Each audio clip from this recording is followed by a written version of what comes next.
Everyone told me I shouldn't become an entertainment blogger because there's no money in it, the industry's unstable, and people aren't really checking for a woman of my skin tone. But I still pursue it because I love it. I have a story to tell, and furthermore, everyone deserves to chase their dreams and see their heart reach its full potential.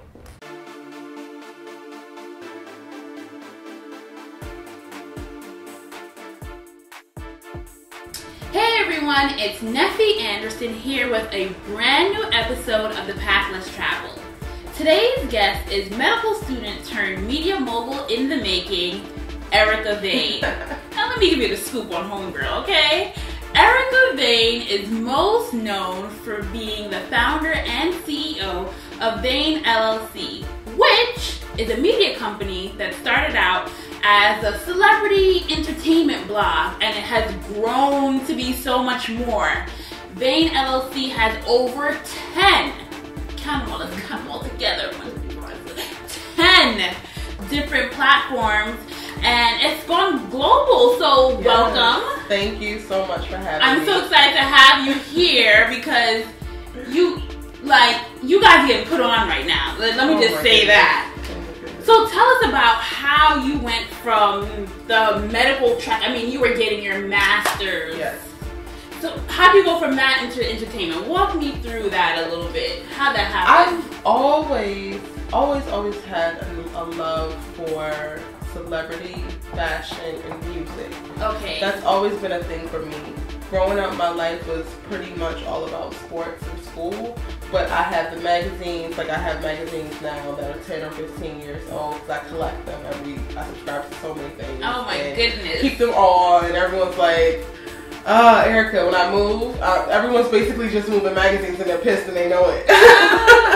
But I've always been into that, but it's always been like a side thing. So it was always, you do well in school, you play sports. Like I was a collegiate athlete both in undergrad and graduate school, so I have no student loans, hallelujah.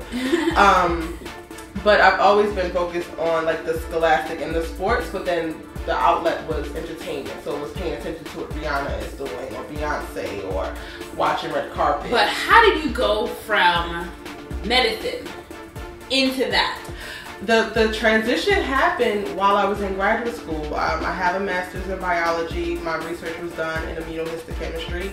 I was writing my thesis. I was spending 18 hours in the lab each day, and I was kind of getting burnt out on science because at that point I was just all about getting this done.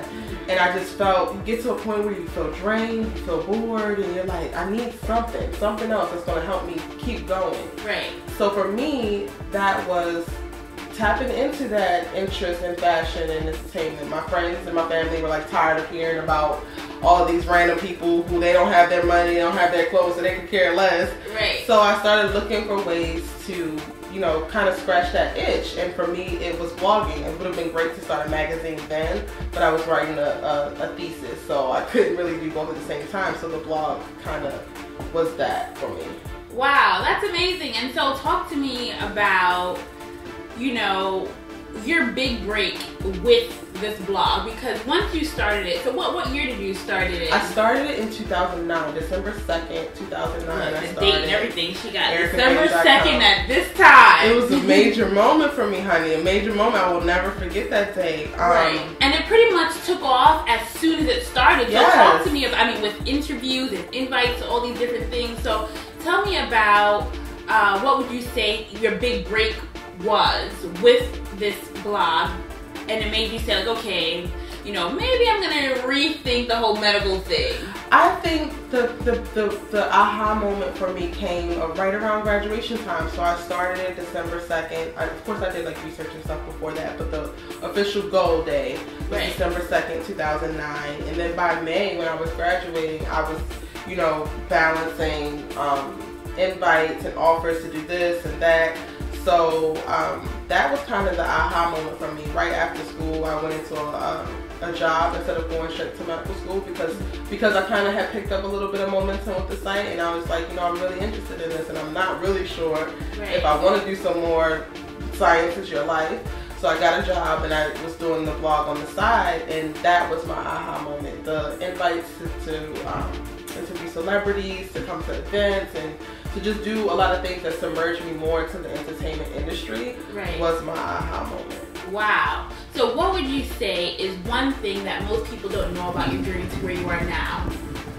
I think that people, specifically for my journey, as well as other people that you see as a great success now, I think it will be two things. That it doesn't happen overnight. So a lot of people don't know, I guess, that was the specific day that I started ericavane.com, but then there was also a lot of work that went into that launch day. Right. So it doesn't happen overnight, but the biggest thing is that if you're pursuing something that's different, that's outside of the realm or on the path that's less traveled, you are going to feel alone. Sometimes you're going to actually be alone, and you kind of have to be okay with that. In the very beginning, nobody understood why I was rushing to go interview Melanie Fiona at this private brunch when she was getting ready to launch the MF Life, and I knew I had a job that I had to take off and navigate certain things. My family didn't get that. They were like, well, what are you doing? You already have a path, and it's a darn good path. Like, stick to that. So I think the major thing will be that you're gonna have to be okay with yourself and your decisions and roll with it. Right. So what would you say you know now that about the industry or managing things or whatever, this world, this entertainment life? What would you say you know now that you wish you knew when you first started? Oh my goodness, you don't have enough time to say all of that stuff. The biggest thing is that everything is not what you see. Right.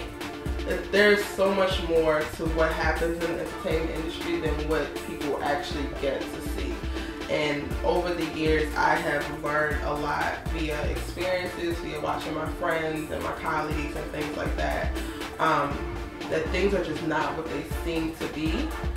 And that's okay, because the idea, when you look at the idea for what the entertainment industry is, it's supposed to be a distraction. It's supposed to be the ideal of the best of what you can have. Right. It's supposed to give you something to hope for, to dream for, to fantasize about. Right.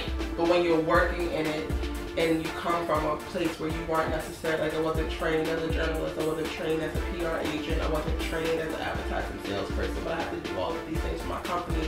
When you come in with the idea of, oh my God, this is how it looks, so this is how it is, but then you have to make a shift and really get down to the nitty gritty, it's a little bit tough. Right. So give us an example of one of those things that you feel like, you know, you would have benefited from knowing about before you jumped in, so that whoever's, you know, out there thinking of something along those lines or has this misconception that they can learn from. I think if I would have known earlier on how important who your friends are is, that would have helped me a lot. I'm big, I guess you can tell by my background when it comes to, like, you know, being so heavy on sports in school.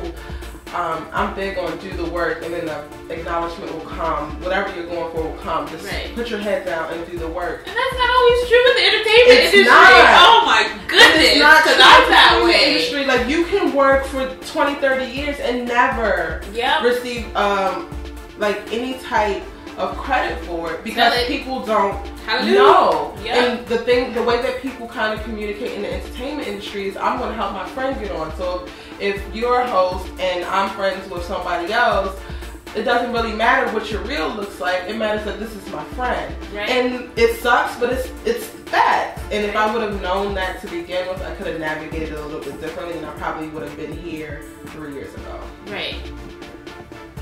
So what would you say has been your last career low, and how do you recover from it? Because everyone sees the glitz and glamour of Erica Vane and all of its success.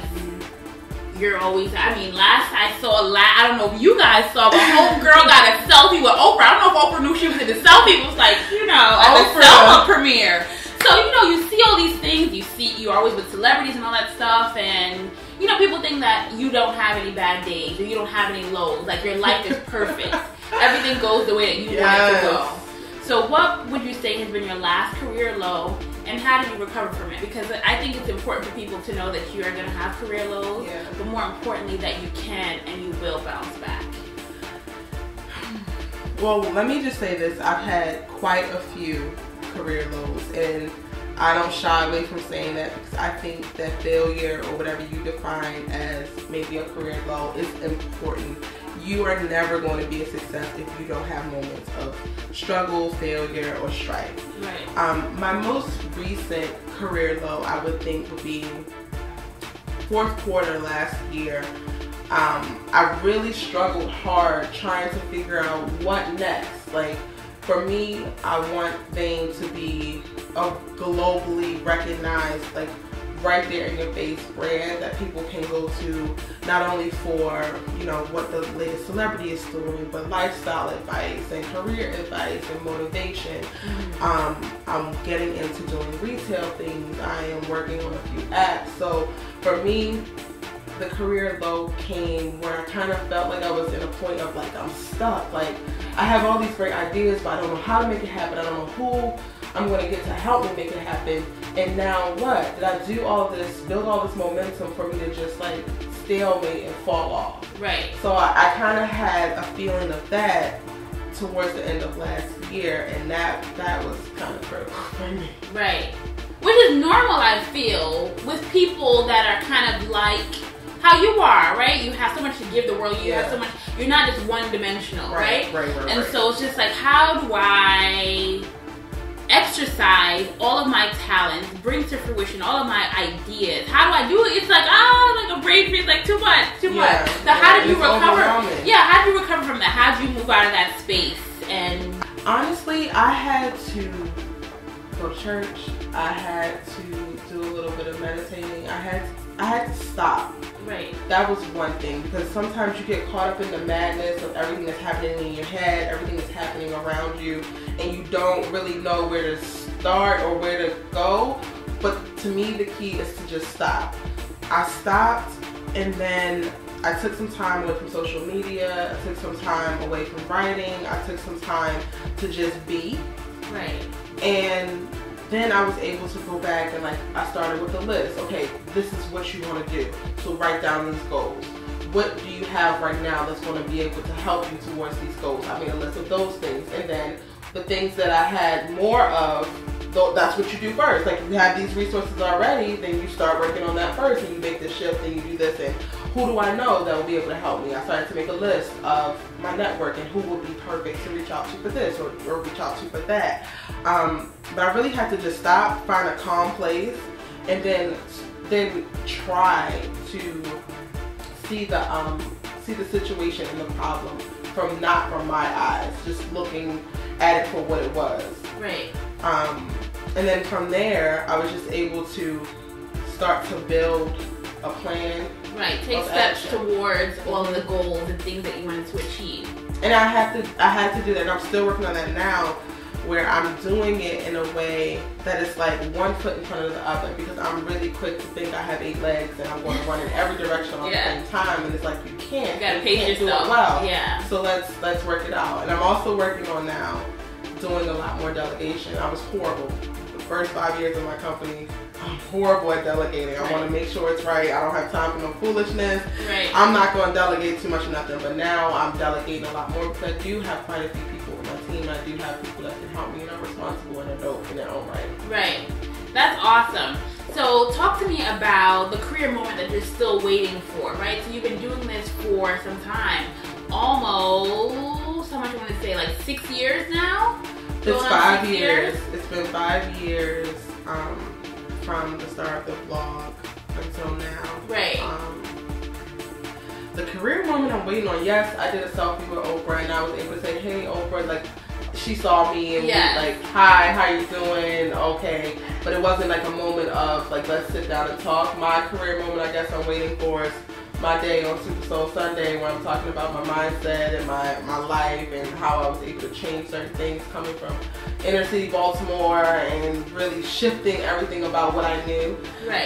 So my career moment that I'm waiting for will be recognized by my peers who I look to as inspiration and motivation. So I want Mara Brock-Akil to know me by name. I want Oprah to know me by name.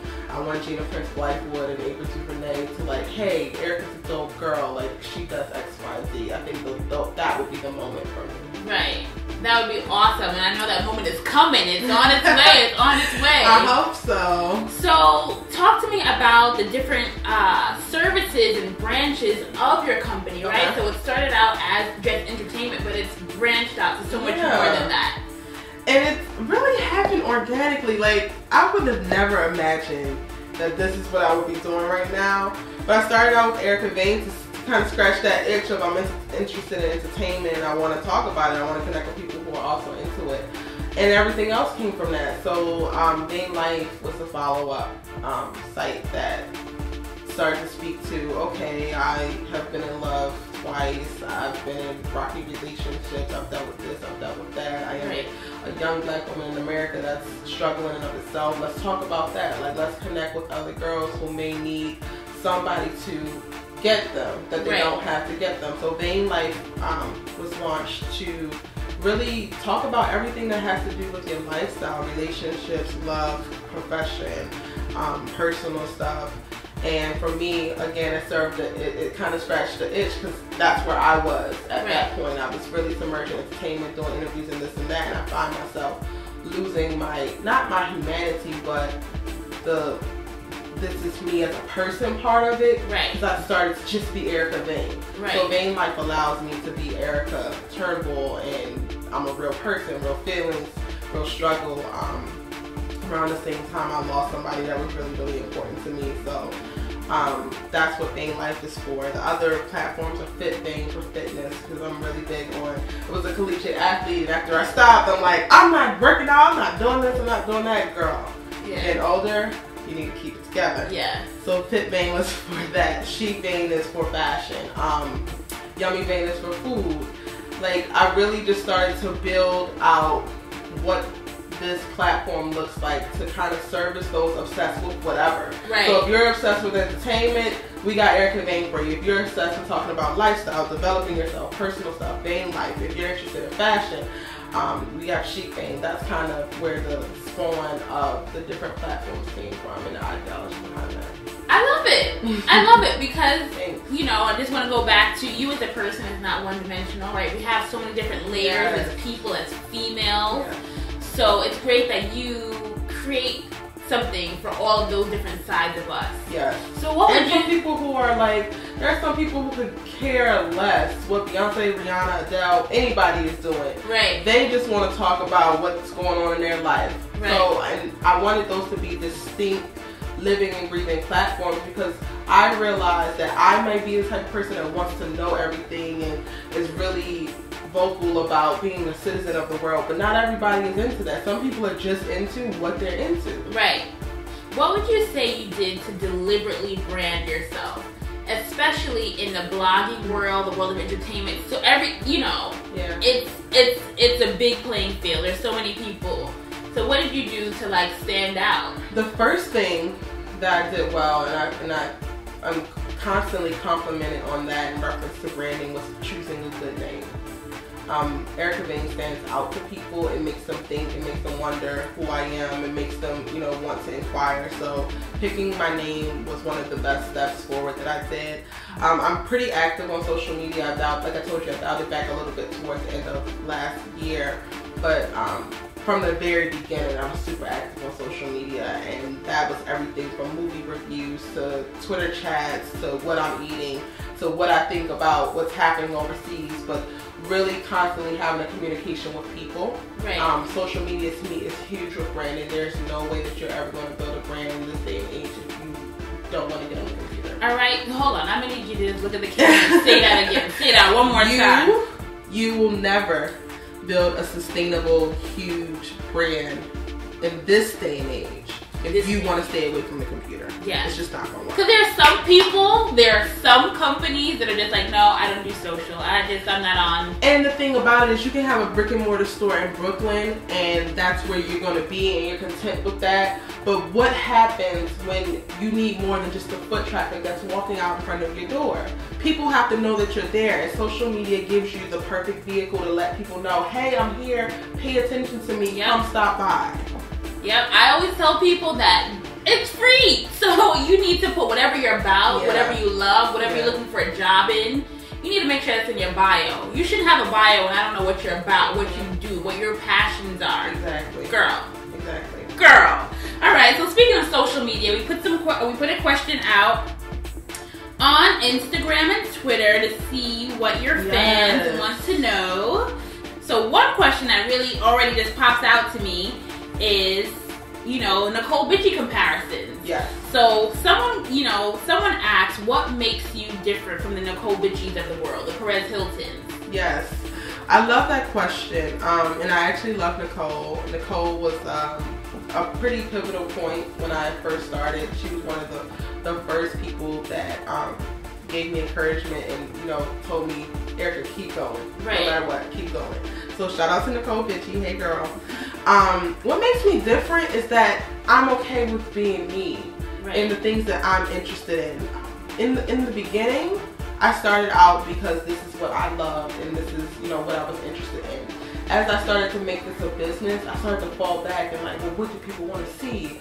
What should I be doing? And now I'm in a place of, no, I'm gonna do what I want, and the people who are into it are into it. If you're not into it, you're not into it. Right. So that, I think, is what's gonna make me different, or has made me different than the Nicole Bitchies of the world. Because she has her lane and I have mine.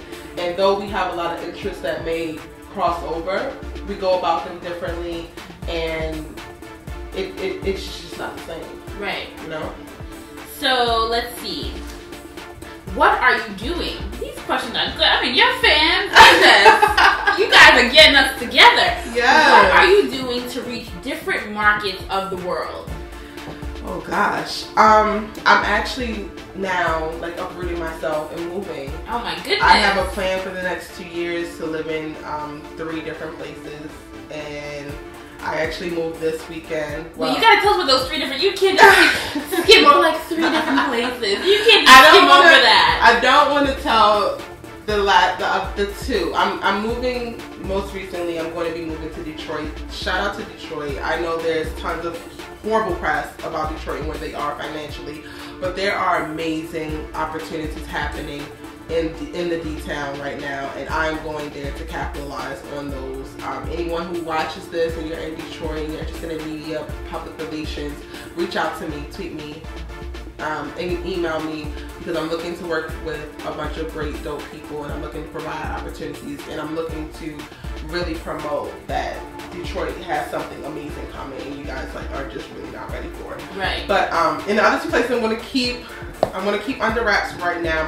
I'm going to let social media know probably first once those moves happen, because those are major. Those are like, oh my God, really? But to reach different markets, I'm really physically moving myself and allowing my company to be a little bit more mobile, a little bit more agile, and having a presence in those markets to be able to build that up.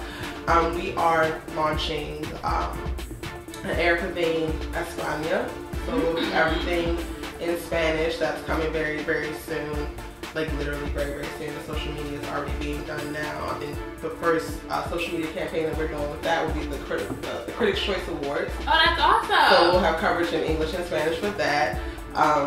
We'll also have a UK version of Erica Vane that's launching in a couple of weeks as well. So for me, it's just about doing the research, figuring out the cultures that I'm really interested in or I think that are dope, and then how can I service them the same way that I service everyone else here. Right. I love it. I love it.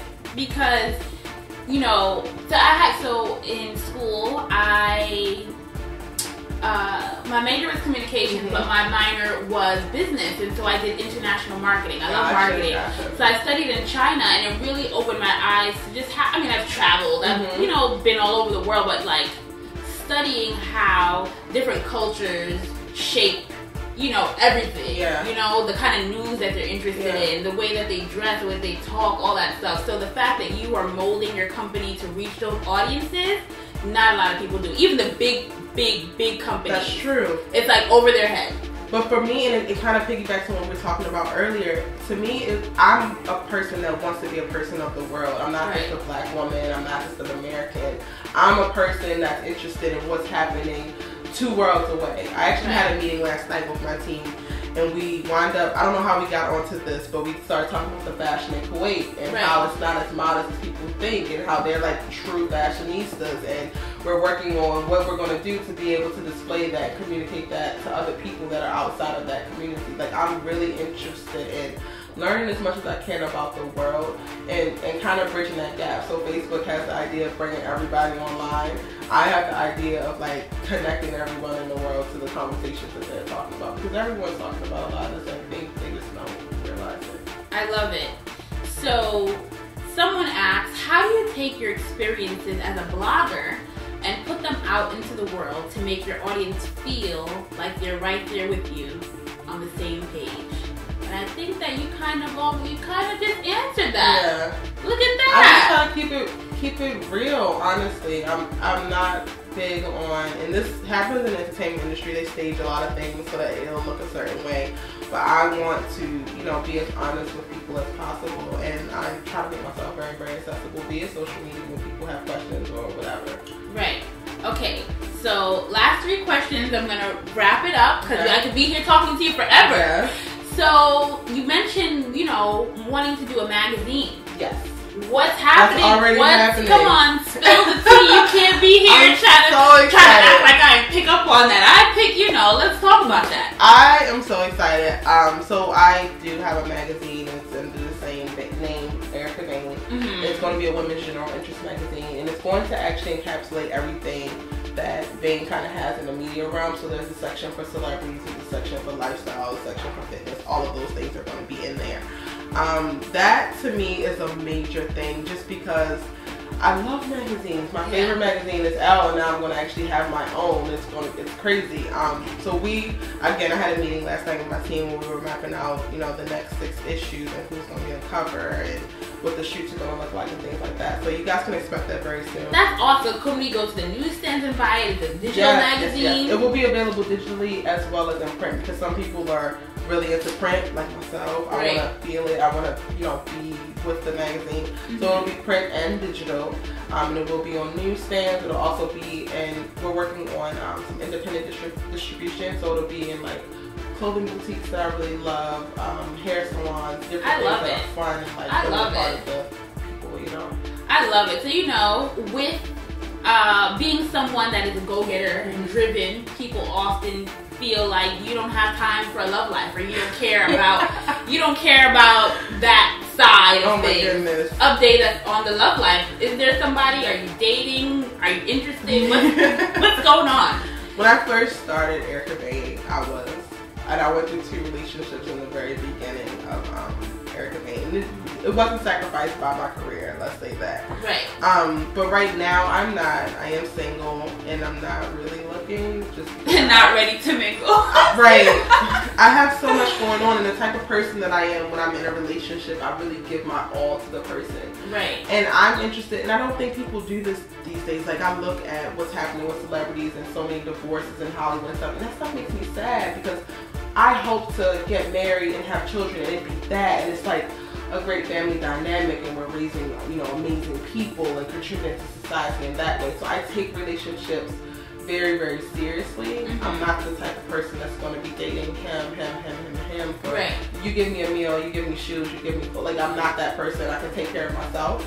So right now I'm really focusing on growing the brand, but you know, if a great guy, you know, comes up, I'm not going to be like, oh no, pause. Yeah. Because I think that you can definitely manage both. People like to believe that women can't be, you know, can't go to work and take care of home, but you can do whatever it is that you want to do. Oh. That's what I believe. Boop. There you go. And so lastly, you're so well-rounded, but no one is perfect, right? So talk to us about something that was a weakness that you learned to turn into a strength through starting your own company. Yeah. Because as you said in the beginning, you did a lot of things yourself. Yes. So what was a weakness that you turned into a strength? Because the goal and the idea of people is not for your weaknesses to stay weaknesses. Right. You got to figure out what's wrong and work on it, no matter what it is. That's personally, professionally, whatever. I would say my biggest weakness was that I was a procrastinator. I was the under pressure person. As an athlete, I would hit the winning shot, but it would be down to the minute, down to the second of, you know, when I take that shot. So I really had to work on time management and being okay with the schedule. One of the things that people, it's like a misconception of when you're no longer part of 9 to 5 and you're an entrepreneur and you make your own schedule is that you don't really have to have a schedule. No, girl, you really do still need to make sure that this meeting is on the books and this and this and this is happening. You might control how it's outlined, but you still need to commit to certain blocks of time to get things done. And I was horrible at that. I didn't really, in the beginning, I didn't really go by a calendar or a day planner. I was just kind of like, I need to get these certain things done. I'll get them done, you know, when I'm inspired or whatever. But now I'm really down to the half hour to 15 minutes of what does my schedule look like in my assistant. I kind of put them in charge of it to help me get into the mode of like, Erica, stick to the schedule. This is what we need to do because you have so many things going on. So that's for me. But I think it's definitely working out for you because, girl, so. You're not just, it's tough. You're not just, you know, fake. It's like, oh, I'm doing things, but like you're really actualizing your dreams and all your ideas. So that's awesome. So on behalf of me and everybody that's watching, I just want to thank you. Seriously, thank you for having the courage to make your passion your career, because it's not easy to follow. No, it's not easy at all. And I really want to thank you for having me. I am in 2015, I'm into telling my story a little bit more because I hope to be able to resonate with other women. I'm really, really big on touching women. I know the background I came from, and though I have a couple of great things in reference to parents that are educated, I went through a lot of tough times and a lot of struggles. And I think that that's important to be able to communicate to people so they don't feel alone. One of the biggest things I feel like is a problem in our society and in our world, and why we run into crimes and so many nasty, nasty things, and people do crazy things when they feel like they have nowhere to go and nobody to turn to. So I don't want people to feel alone. I just need to let that sink in because somebody needs to hear that. I needed to hear that. Oh my goodness. Oh my god! Thank you. You can call me anytime, girl. Anytime. Thank you so much for everything. Yes. And I love what you're doing. The path less traveled is the path that more people need to get on. So stay tuned to more of what Neffy has going on. She's interviewing amazing people. I'm so proud and honored that I can be a part of it. Watch other people, see their stories, figure out what your passion is, what your bliss is, and then go for it. Like, don't let nothing hold you back. Woo. Like you have. Wow. Yes. Thank you guys. If you guys enjoyed this interview as much as I did, I want to know it. Let me know it's real. So I need you to subscribe. I need you to like. I need you to comment.